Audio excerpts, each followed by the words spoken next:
And so you were told, seek the place where the temples of the earth reside, right after this, and just before the end of this chapter.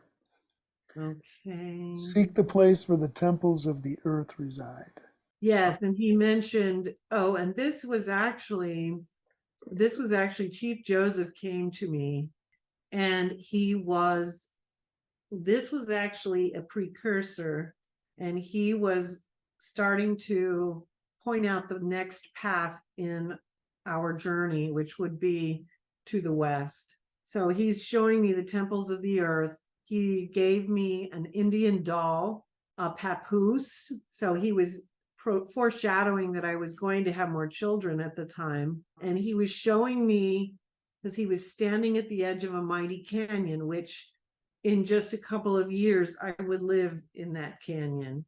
I was living in Ohio at the time of this vision. He spoke of our coming homeland, but I did not know that. Well, I guess at the time I even wrote that I knew he spoke of our coming homeland, but I didn't know how we would get there.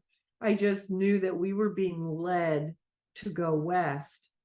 And what you'll find here, we spoke earlier too about how the one soul called me Ute. And then there were other experiences, which we'll probably be touching on in the other chapters regarding the Utes. But I had lots of visions about Ute Mountain and about these canyons. And eventually I lived there right by Ute Mountain and by the canyons, in a place that I had lived many times before in previous lifetimes. And I still have a cannonball from having lived up there, because I was up there for 25 years now, and now I'm elsewhere. But I have one of the cannonballs that, I had two children up there who are now adults, and my son found in the river one of the cannonballs that was used in the Native American wars, that may very well go back to the time that a previous incarnation of mine once roamed those same lands. Well, chapter 6. Hey.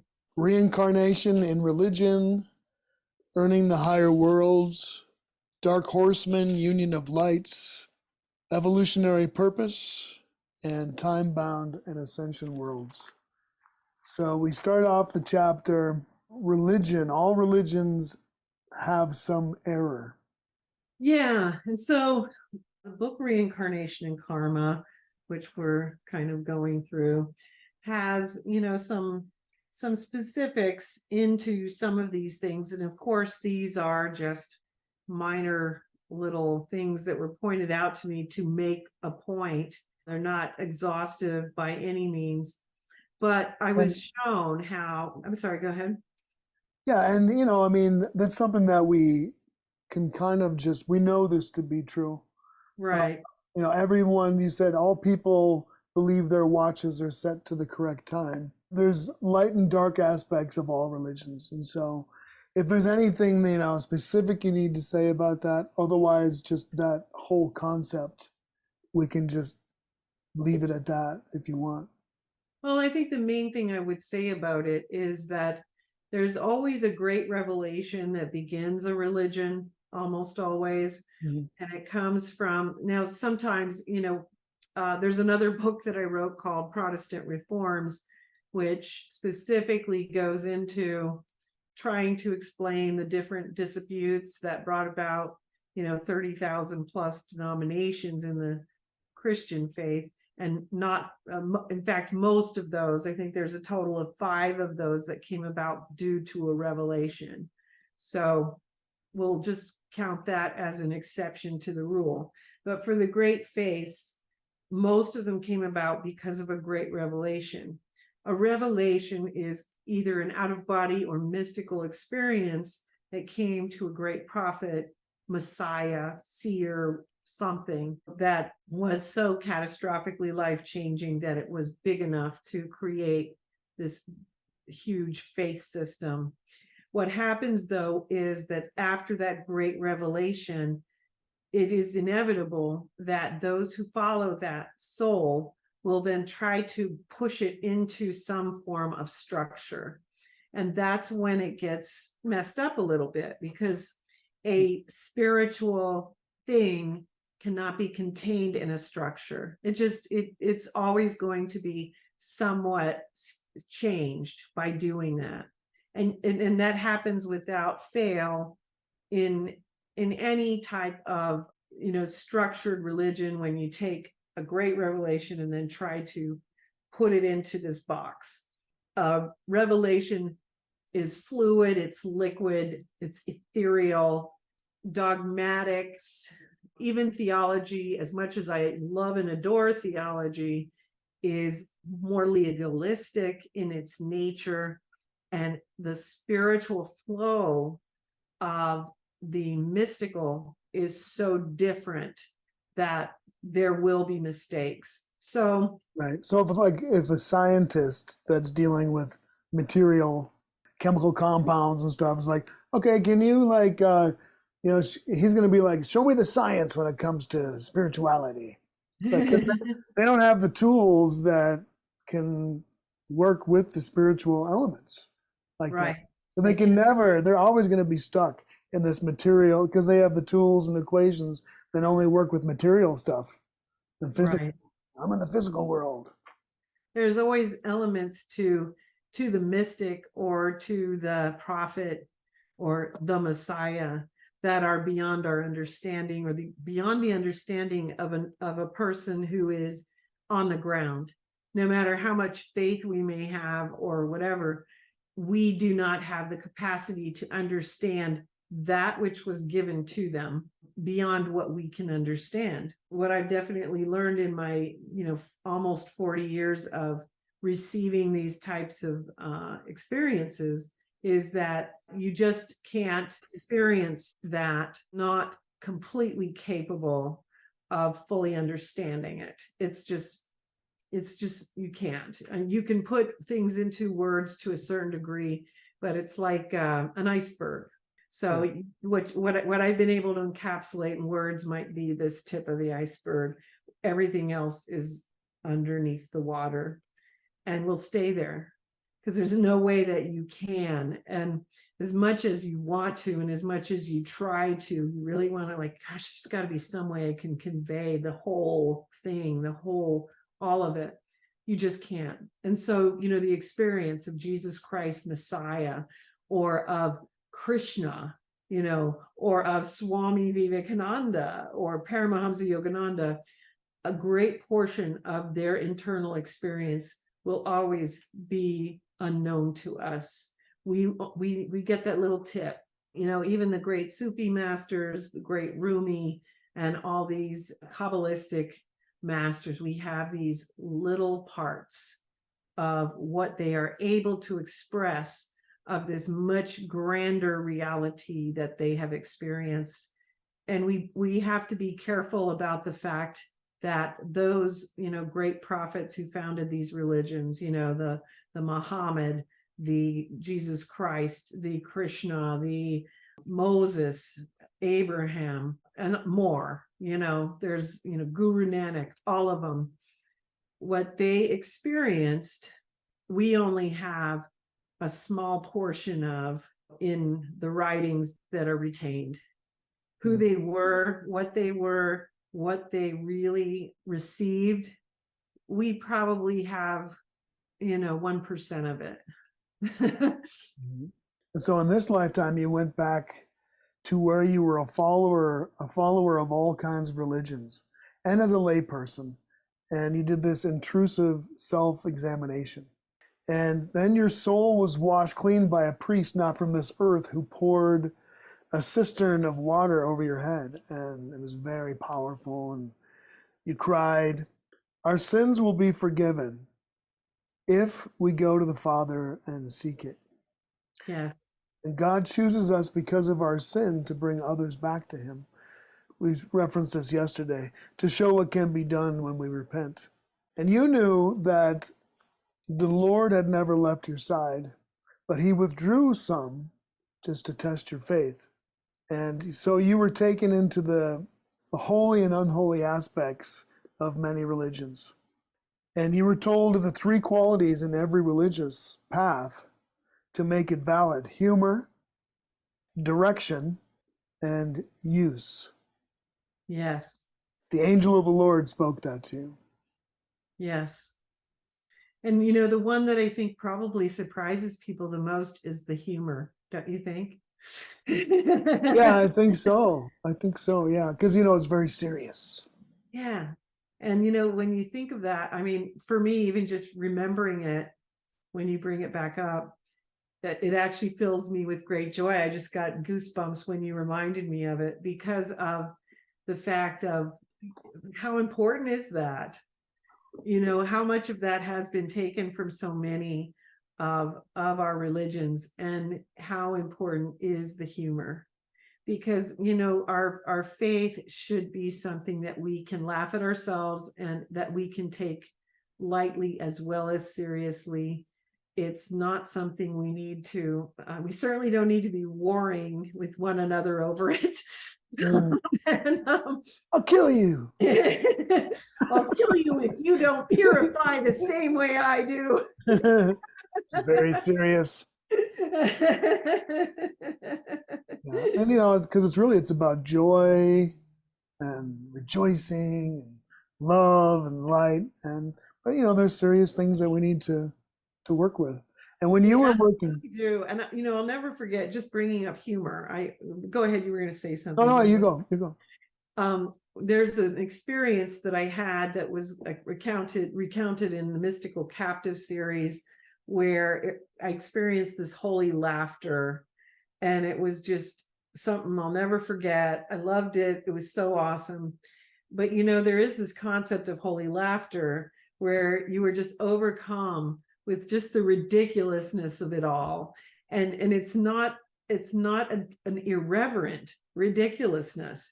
It's just, you're just laughing, and it's just so wonderful and so freeing and so liberating, because it was just a beautiful, cleansing, freeing experience. And I don't know if I'll be able to find it quickly, but in the book there's images that I found, because it was not just me, it was me and all of creation were laughing, and the animals were laughing with me. So I put these images of the little rodents laughing and little deer laughing, and because it was so special, because it was an innocence. It was very holy laughter, and it comes into this humor that is required, where we do need to step back and remember that humor needs to be a part of our spiritual path. And so whenever we find ourselves taking things way too seriously, remember that. Yeah. Humor, direction, and use. I still remember to this day, like 40 years ago or something.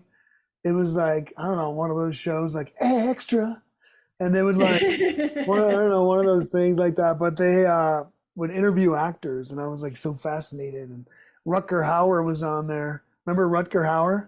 I don't. Okay, he was he's been in a lot of movies, but he died like a while ago. But they go, anything else you gonna leave us with, Rutger?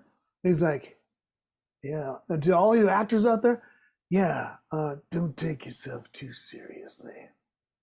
And I was like, that's good advice. Yeah. Sometimes we do, right? Yeah.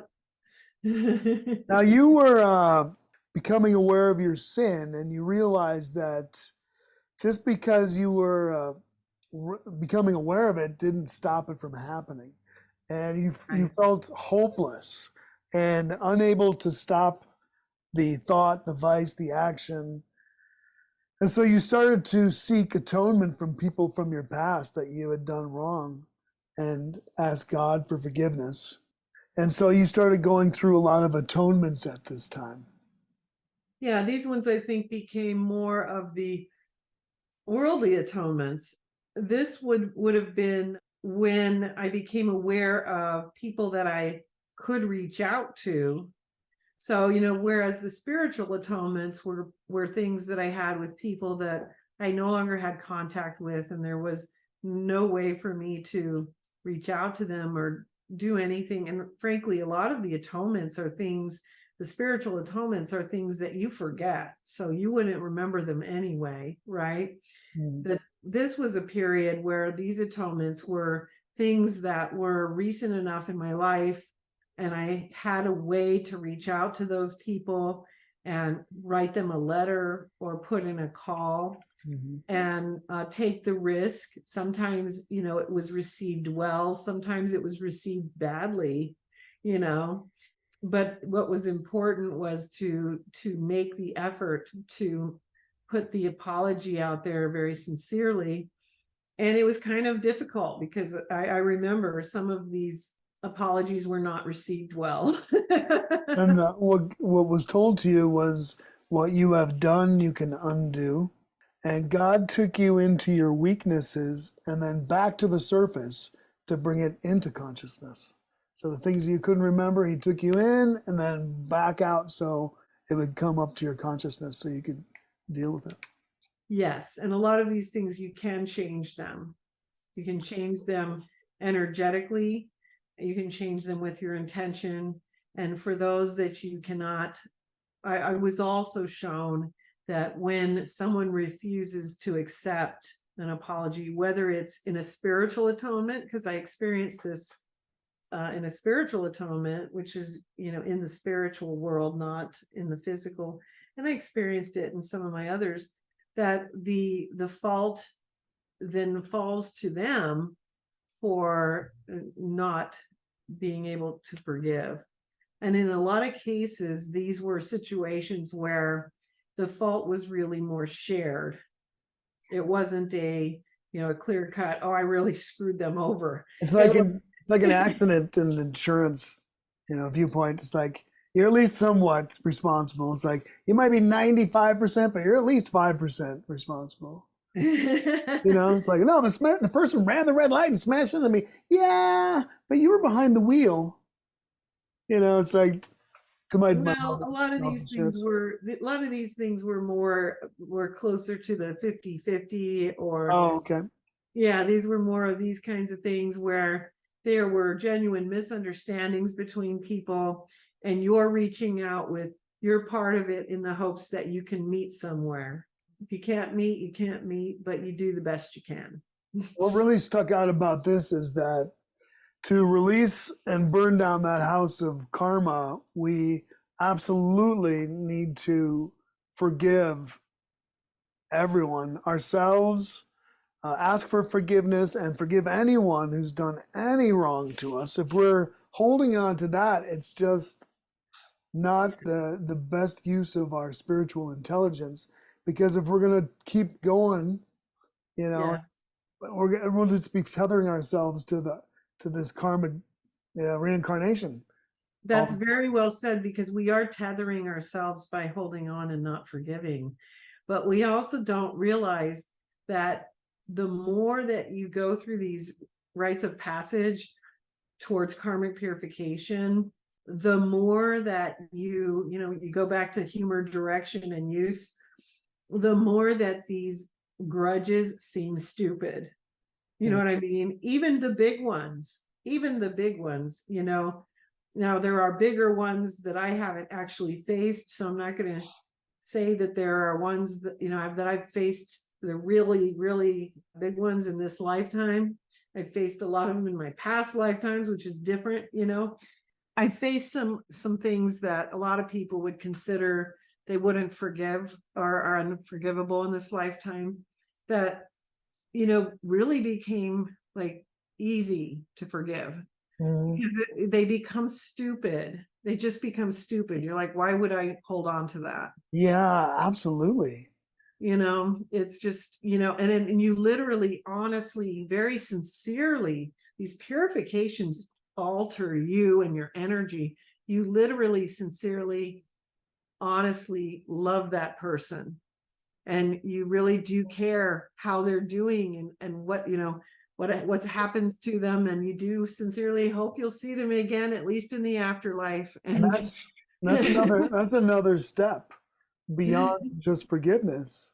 It's Mhm. to find the love and to actually love the person and love Mhm. everyone on this planet. So like let's say that I'm, passing and I'm leaving this earth, if there's anything here that if I'm not loving all, and so that's beyond forgiveness. Hmm. It's love. So now we're going to this other level. So when we can be in a place where we just love everyone. Yeah. I mean, I think there was something that I don't know if it was something that I from this project or spiritual warfare, but it was something that rang so true is to love someone not despite their ignorance, but because of their innocence. Hmm. And in a way, we're all innocent and we're all ignorant.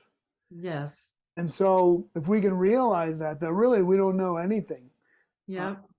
and so love, just if we could love and just know that we live, and when there's some place where there isn't love, then that's some place we can direct some attention to find out how we can love that part or love that space, love that person, Bring more love into it. Yes. And that's what it's all about, right? God is Yep. love, and That's exactly ultimately it. we're here to. From the very beginning, I was shown that part of the purpose of the experiences I had was to bring more of heaven to earth. So every trip I would take, every out of body journey I would take, it was bringing a little bit of heaven to earth. And what is heaven? Heaven is the embodiment of love. It's the manifestation of love, God's love. So we're bringing a little bit of love to earth. And so we are learning to embody more of God's love on earth. And so, when we go through karmic purification, that's what we're doing. We're learning to embody God's love, not our own. When we talk about people having near-death experiences and they experience the unconditional love of God and how overwhelmed they are by it, and how this happens for almost everyone, exclusively. We know that there are negative near-death experiences, but we also know that even people who have the negative experiences, the moment they call out to God, he responds, and he's there. So we know that God has this love for every single soul, that he's created, which is all of us. And we cannot, we have to get rid of this separation, this multiplicity that we create of, I want to be loved like that, but I don't want him to be loved like that, by God. You know what I mean? Mhm. And so what we start to understand, if we really comprehend what that means, is that God loves each one of us in this way. And therefore, that tells us that this is ideally what we are called to become as well. If we want to become compatible to union with that all holy and all loving God. So that's what karma purification is. It's letting all these things drop away. All these things drop away.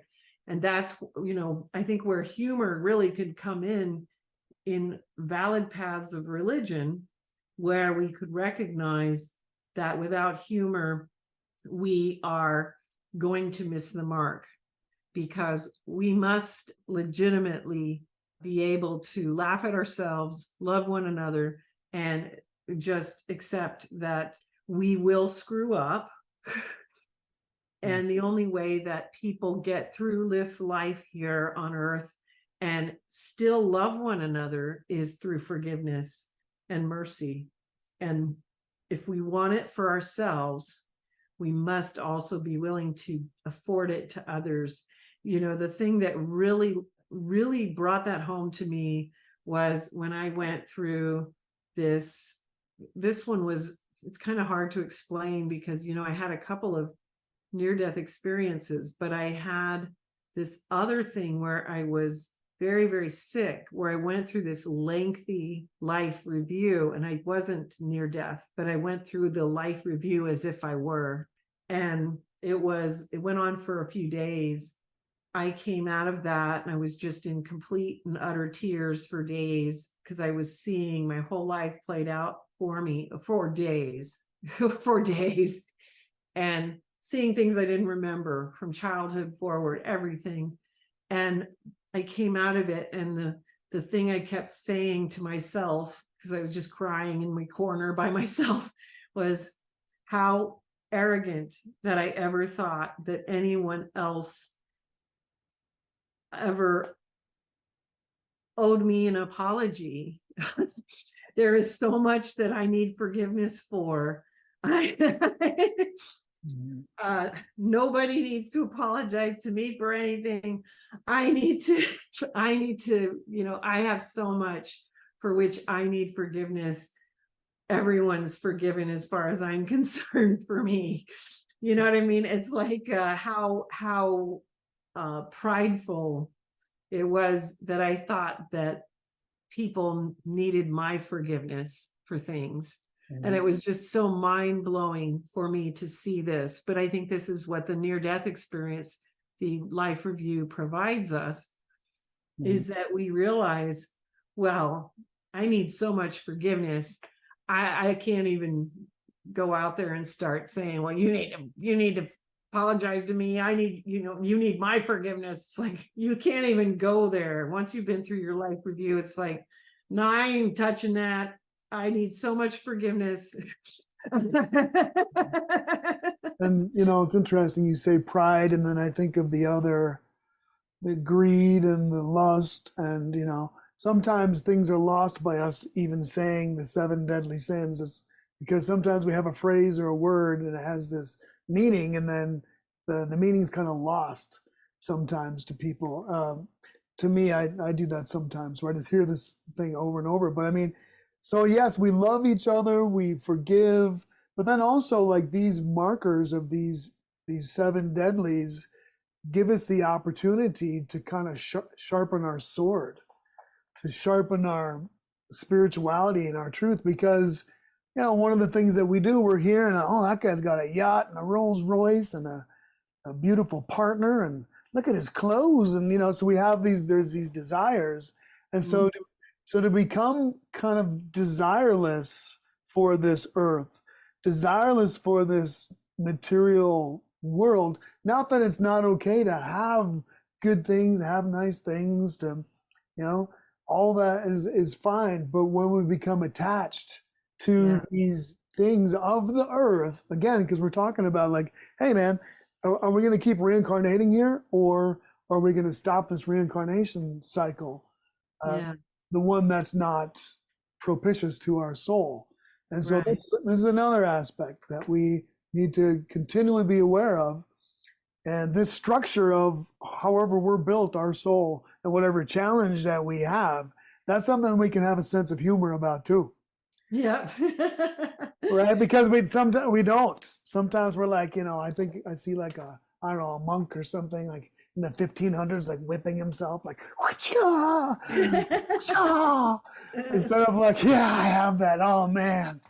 Okay, I got to work on this. All right, God, need some help. Guide me. What do I need to do? Because I don't want to keep this cycle going karmically. This is getting kind of crazy now. It's been like 500 lifetimes. Whatever. Yeah. Yep.